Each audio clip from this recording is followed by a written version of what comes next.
Thank you for joining us as David and Joan talk about the physical impacts of withdrawals. When somebody goes through a withdrawal process, what does that feel like to the addict? Well, it feels like they're going to die. In some instances, their body is trying to adjust to whatever substance they've introduced in there, and it is craving that substance to return to the body to function.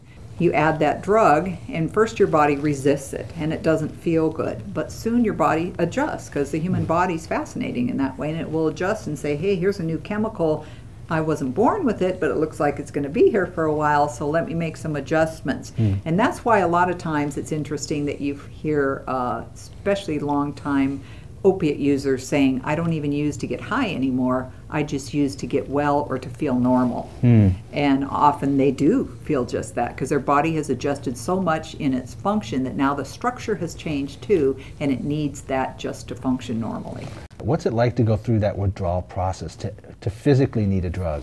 Depending on the drug that they are withdrawing from, some people can go through some very violent withdrawals, others go through some mild withdrawals. For instance, on methamphetamine, the crash, the withdrawal from the drug is not real unpleasant. You just get extreme fatigue that results in staying in this sleeping for 3 to 5 days, almost comatose. So following that, you may have a little bit of stomach upset and things.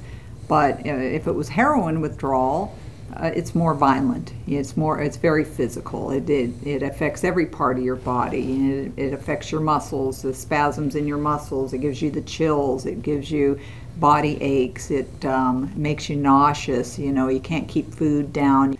And sometimes when people who haven't seen that sort of withdrawal, when they see that, they think, oh my goodness, this person is going to die. But that's not necessarily the truth. They may feel like they're going to die. Right. But it's just the chemistry in their body has been affected, and they're going through the physical withdrawal. Some substances, there is a danger of death. If you overdose on alcohol, you can have alcohol poisoning. Withdrawing from alcohol can induce seizures, and you can die from the seizures.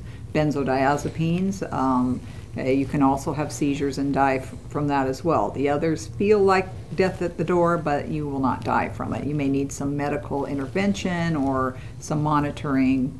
There are things that you can do to make yourself a little more comfortable, but nothing's going to take it all away. And with every drug being so different, it's important for people, don't you think, for them to get educated. If they need to know the physical effects and the physical signs of addiction. Oh yeah, for sure. The general public should know that. Whether you're a family member raising children, so you should be prepared to educate them and have an awareness and a basic understanding of the dangers of it and things to look for. If you're a program administrator, you should know about your employees on what to look for. If you're an educator, people in schools want to watch children and see if there's problems at home, or if the kids are absent much more than often, or they don't want to eat lunch at school all the time anymore. They're changing their friends. They're in lots more fights. I think in this day and age, drugs are so rampant that everybody should know a little bit about them, and not necessarily be an expert in the area, but know some common signs to look for and be able to ask questions. Thank you for watching, and tune in next time as David and Joan talk about resources and ways to get help.